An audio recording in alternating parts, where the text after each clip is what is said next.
Багт чинь бол ингэж болох байхгүй юу? Ер нь бол нийгмийн өөрчлөлтөөс болоод хүүхдүүдээ ээж аав нар чинь одоо ялангуяа арчлалын дараа бол гаргуунд нь гаргацсан гэдэг шиг неглект хийсэн. Өөр сайн орхицсон. Эртэн түүжээ орхичдаг. Сэгсээгэл байж идэг тий. Айсгүйл эмээ өвд наваачаад хүчдэг. Ээжигээ санаал битгэрэл ингээл байж идэг болсон. Яг л бүх юм нураад онцсон ээж аав нар гарч ажил хийхээс өөр аргагүй байсан шүү дээ. Тэгээ неглект хийсэн буюу тэр тухайн хүүхдийн бидний авах ёстой тэр хэрэгцээ хангалтаагүй. Тэгээ том болохоор өөрийнхөө бие сэтгэл оюуны хэрэгцээг хангах чадамжгүй хүн болчиход байна. Жохон бусдаас бүрэн хамааралтай үед бидний хэрэгцээг хангаад чамд ийм хэрэгцээ байдаг, ийм байдаг гэж ойлгуулаагүй бол тэрийг би дээрээ мэдрээгүй бол том болоод мэдрэхгүй том болчихж байгаа. Тэгэхээр одоо таны ажил юу вэ гэхээр тэр хангалтаагүй хэрэгцээнүүдээ олж мэдээд хангаж сурна.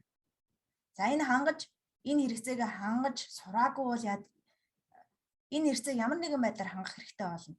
Тэнгүүд буруу хангалтууд нь юу гэдэг вэ гэхээр элдв юм донтох байдаг. Тоглоомонд донтох, мөнгөнд донтох, ажил донтох, секс донтох одоо юу гэдэг вэ? Бүх юмд донтох байдаг. Тэгээд донтоод ингэчих юм бол нөгөө нэг хангахгүй байгаа хэрэгцээ төр зүр хангадаа тайвшрал авч байгаа юм шиг болох байхгүй.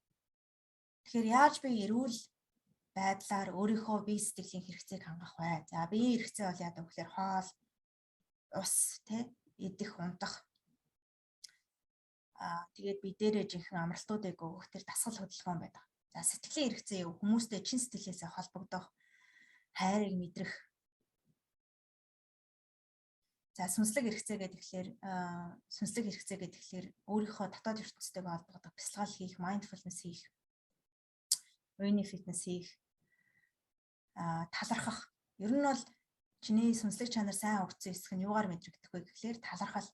Хэрэг өдөр тутамдаа талархлын мэдрэмж байхгүй, дандаа сөрөг юмыг олж хараад унаад бутраад байгаа бол тэр нөгөө сүнслэг чанар чинь хөгжөөгүй байна. Оюун санаа чинь буруу тал руугаа хөгжөөд байна гэсэн үг.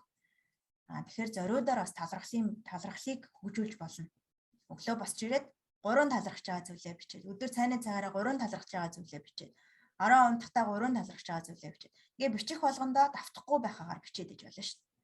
Тэгээд аяндаа нэг мэт хийж тарихаа гой зүйлийг болж байгаа зүйлийг харахад тасгалжуулж байгаа.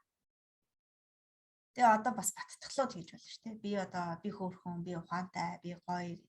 Ялангуяа одоо хүүхэд төрүүлснээр арай би өөртөө юу ч хэлдэг болсон гэхээр I am sexy гэж хэлдэг бас.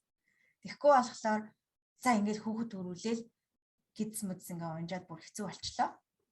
Гэт яаж байгаа вэ гэхээр өөрийгөө шууд голох мэдрэмж төрж эхэлж байгаа хэрэг.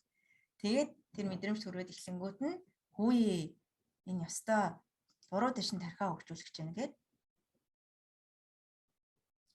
өөртөө бяцтгал хийж болох нь байна. За тэгэхээр бяцтгал хийж болох нь байна. Талархлын юмнуудыг биччихээж болох нь байна.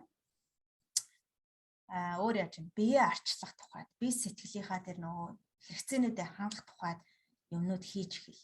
Тэгэхээр бидний бараг 90% нь энэ хэрэгцээгээ байгаагтаа авч чадаагүй байгаа шүү.